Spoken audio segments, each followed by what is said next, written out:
All right, so today we're going to dive into a central argument from our new book, The Modern Art of War. We're talking about a subject that, let's be honest, usually gets ignored, but it is absolutely 100% critical to any modern conflict. And that subject is logistics. The core idea is simple, but it changes everything. Logistics isn't just support for combat power, it is combat power. You know how it is. When we think about war, our minds jump to the heroic stuff, right? The dramatic battles, the super advanced high-tech weapons. Tactics, they get the cool posters. The weapons, they get all the headlines. But logistics? Well, logistics gets the spreadsheet. For decades, the real, grinding work of actually winning a conflict has happened there, in the numbers. It's safe to say logistics has a bit of an image problem. There's this myth that wars are won just on pure courage, or powerful slogans, or a really inspiring speech from a commander. But the hard reality? No army, no matter how brave, can fight unless it's fed. No air force can fly unless it's fueled. And no soldier can win unless they're armed. This isn't just boring administrative detail. These are the absolute building blocks of any military operation, period. And look, this is a timeless truth. We're not saying anything new here, really. The classical strategists knew it, and it's something we sometimes forget in our excitement about new technology. An army is basically a constantly hungry creature. It's always consuming. It doesn't just need fuel and bullets when it's in a firefight. It's burning through readiness and endurance every single day, just by existing. Time itself is an enemy. Okay, so if this principle is so old, why are we talking about it now? What's actually changed? Well, this next part is all about the modern stress test. Because while the basic need for supplies is the same as it was for the Roman legions, the complexity, the speed, and just the sheer amount of stuff needed to keep a modern force running has completely exploded. I mean, just look at this leap in complexity. A spear? You can make one pretty close to where you're going to use it. It's simple, it's local. But a modern fighter jet? It is the exact opposite. It's not just a machine. It is a single node in a massive, fragile, global ecosystem of super specialized parts, secure software updates, and experts who might be thousands of miles away.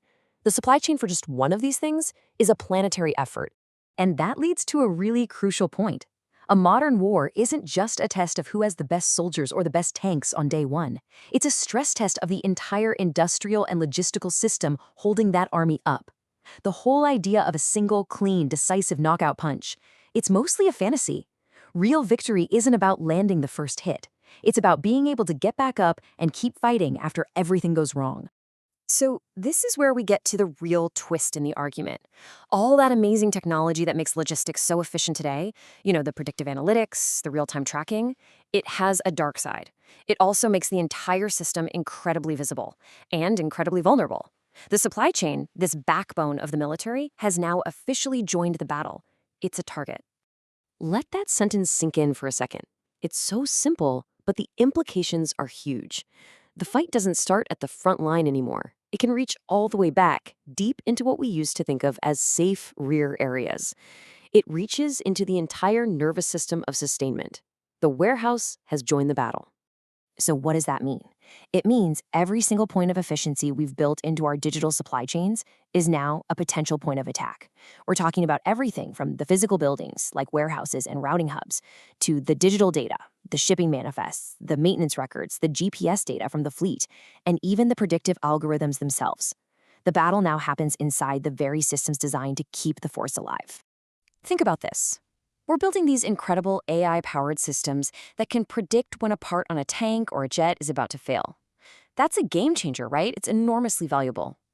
But what happens when your enemy targets that predictive system? What happens when the very thing you built to predict failure becomes a point of failure itself?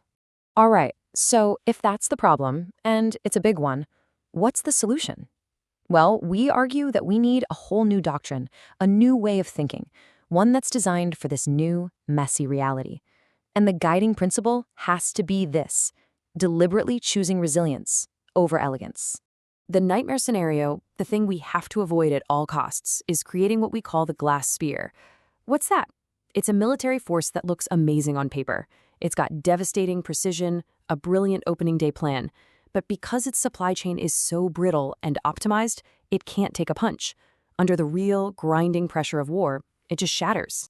So how do you keep from building one of these glass spheres? It really requires a fundamental shift in mindset, a new set of roles. First, you have to plan for the long haul, for endurance, not just a brilliant opening move. Second, those stockpiles of parts and ammo, that's not peacetime clutter to be optimized away, that's your strategic depth in a war. And maybe most important of all, you have to go in with the assumption that your sustainment systems will be attacked and build them to be resilient, not just hyper-efficient. Okay, so we've been talking a lot about AI, algorithms, and vulnerabilities. You might be wondering, where do actual people, where do humans fit into all this? This last section is all about that, what we call the human checkpoint. It's that crucial place where the AI stops and human judgment has to take over. Look, AI is a phenomenal tool. It can optimize a supply route, forecast demand for ammunition, and predict part failures way better than any person ever could. But there are some things a machine just can't do. It can't decide what an acceptable risk is. It can't set strategic priorities. And it certainly can't weigh the human cost of a decision.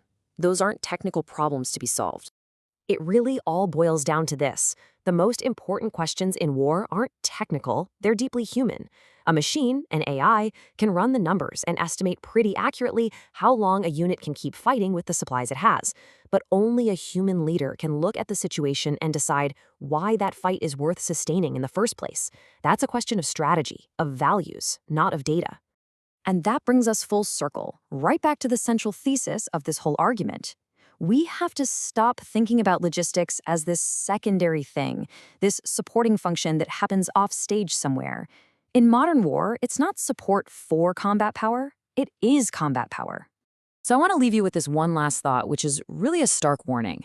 A force that cannot sustain itself when it's under attack, well, it begins the war far weaker than it thinks it is.